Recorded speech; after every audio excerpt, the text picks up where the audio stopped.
छत्रपति शिवाजी महाराज की वीरता की कहानी। छत्रपति शिवाजी महाराज भारतीय इतिहास के सबसे महान योद्धाओं में से एक थे। उन्होंने न केवल मराठा साम्राज्य की नींव रखी, बल्कि मुगलों और अन्य विदेशी आक्रमणकारियों के खिलाफ वीरतापूर्वक संघर्ष किया।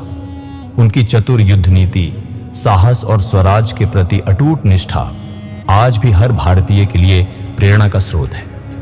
1645 में जब शिवाजी महाराज केवल 15 वर्ष के थे, उन्होंने पहली बार स्वतंत्र मराठा राज्य की कल्पना की। उन्होंने अपने कुछ विश्वस्त मावलों मराठा सैनिकों के साथ मिलकर तोरणा किले पर कब्जा कर लिया।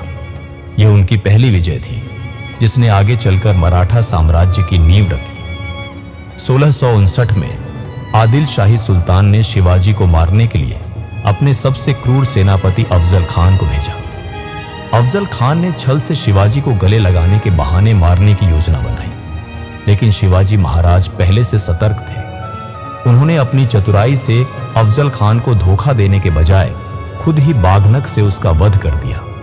इसके बाद शिवाजी की सेना ने प्रतापगढ़ के युद्ध में आदिल शाही सेना को बुरी तरह हरा दिया। शिवाजी महाराज औरंगजेब के लिए सबसे बड़ी चुनौती थी। 1666 में औरंगजेब ने छल से शिवाजी को आगरा बुलाकर उन्हें बंदी बना लिया, लेकिन शिवाजी ने अपनी चतुराई से योजना बनाई और एक टोकरी में मिठाइयों के बहाने छिपकर वहां से बच निकले। यह उनकी बुद्धिमत्ता और साहस का अनुपम उदाहरण था।